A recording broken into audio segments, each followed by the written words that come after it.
My name is Scott Blackford Scheele. I'm going to share a story with you about my attempt last year to climb this mountain, Anidesha Chuli, or White Wave.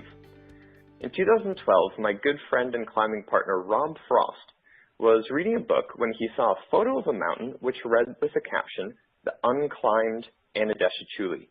This piqued Rob's curiosity. So being quite the literature buff and also really curious whether it had been climbed, he did a lot of research and found out, much to his surprise, that not only is it still unclimbed, but it had actually never received an attempt on it. So I just want to show you an overview of the mountain. Now this is taken from the northeast corner. It's an aerial view actually got off Google Earth. And the red line shows our approximate path on the Ramtang Glacier. And at the base of a gigantic face that's actually in the shadow, it says Camp 2. And then directly above it, about 800 meters, you can see Summit. Now these are all going to play into the story, which I'm going to get into now. So Rob got a team together of 4 people, and that was Rob Frost, Andre van der Schoten, Ben Dare, and myself. And the trip started on April 7th when the 4 of us departed from Christchurch International Airport in New Zealand, and 2 days later we were in Kathmandu, Nepal. From Kathmandu, we had a 2-day bus journey getting to the far northeast corner of the country. And once we were finished with that bus journey, then we had an 11-day trek, just getting to a valley which would then give us access towards the mountain. At this point, we still hadn't even seen the mountain that we were going to climb yet. After we had a few weeks of ferrying loads further up a glacier, then we finally got our first glimpse of the mountain. Now, in the screen here, that's actually me walking across the Ramtang Neve, or upper part of the glacier, towards White Wave. You can very clearly see the summit, and just at the bottom of the summit, if you go down to where it starts to look a little bit more flat, then that's where our Camp 2 was.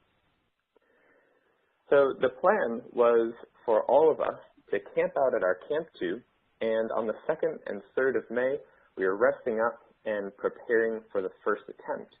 It was agreed that Ben and I would give the first attempt on the mountain, and Rob and Andre would go down to a lower altitude, actually back to our base camp at 4,800 meters.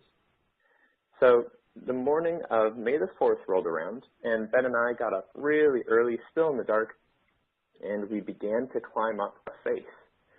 So we were intending to climb from the camp up a 500-meter face to gain a ridge, and from that point we would camp out for a night, and the next morning we would climb along the ridge to the summit. That was the plan, at least. Now, once we began ascending the 500-meter vertical face, we got to a point where we needed to actually start to use ropes. So we began climbing what's referred to as pitches, or an entire rope length. I was doing the leading for the climbing that day, and we ended up climbing 5 pitches, getting very, very close to the ridge. It was about 2 o'clock in the afternoon, and we had a scheduled radio communication with Rob and Andre. So we get on the radio and converse, basically say that we're about 1 pitch away from the top of the ridge.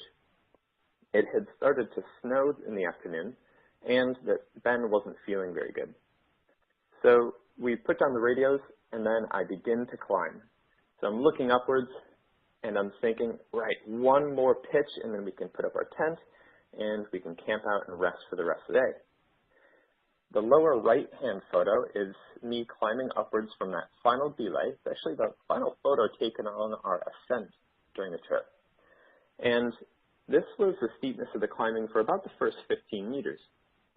After those 15 meters, the angle changed just a little bit, and it allowed me to climb without the use of my hands, and instead just walk up using my feet and use my ice axes as canes for balance.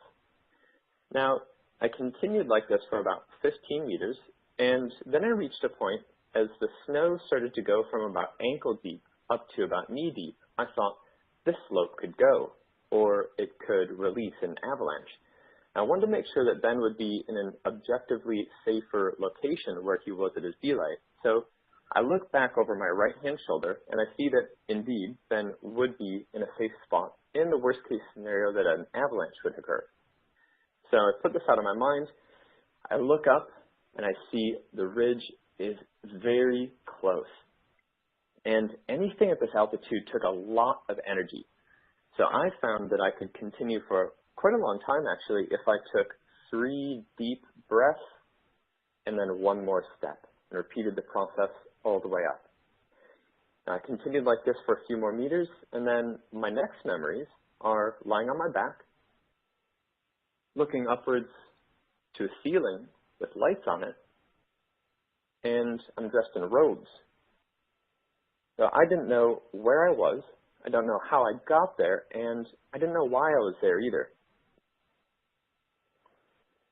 So this is back to the photo of the upper part of the Ramtang Glacier. So Camp 2 in the middle, you can see the red path leading up the face, and just before the ridge there, then it's labeled Scott's Fall.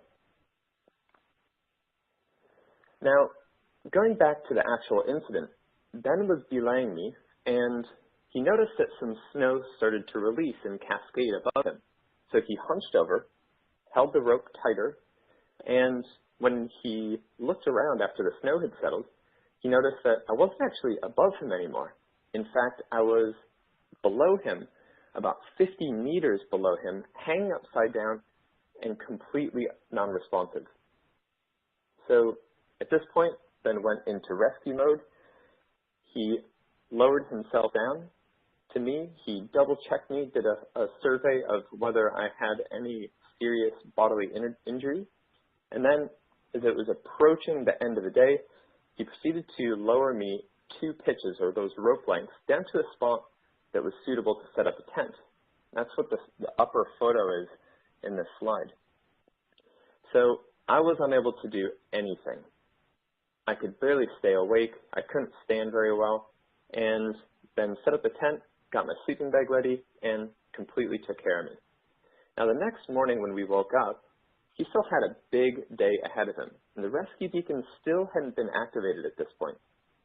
So he proceeds to lower me about 5 rope lengths down the face, and then we got to a spot where we could actually walk down to Camp 2, or rather, in my case, I could stumble and then fall over. So Ben actually had to carry me through some areas and even drag me back to the campsite. Now, once we got back into our tent, then Ben decided he was in a good spot to activate the locator beacon.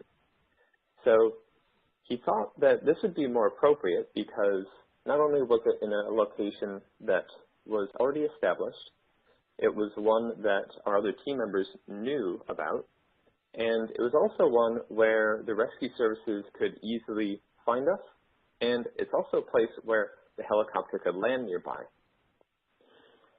Now, when we turned on the beacon, it was only a few minutes later that the Rescue Coordination Center in New Zealand picked up that signal and then went through the list of contacts that we had registered with the beacon. The first person to receive a call was Graham Frost, or Rob's father. Graham obviously didn't know what had happened, so he phoned his daughter, Jo. Jo didn't know what happened either, and gave a satellite phone call to Rob. Rob didn't know what happened, and this really worried Rob and Andre that the beacon had been sent off. So Rob and Andre pack up their bags and climb, actually starting at about 6 p.m., through the night up 1,200 vertical meters just to get to Camp 2 and figure out whether Ben needed assistance in a rescue, and just to figure out exactly what had happened. Now, in the background, Graham Frost continued to work. The other contact that we had left with Graham was actually Lisa Churgle, who is the honorary consul for New Zealand based in Kathmandu. She used her contacts and was instrumental in actually getting us a rescue helicopter. So she called a rescue company, and then other phone calls were made that were very important. So Graham contacted the general manager of the New Zealand Alpine Club, Sam Newton, and he also contacted the insurance company themselves and had words with the rescue services based in Kathmandu. So before long, a rescue helicopter was sent out from Kathmandu, and we had a pickup on the early morning of the 6th of May. So Ben and I got transported back to a hospital in Kathmandu where I spent 11 days in intensive care. I was finally given clearance to fly, and they let us go.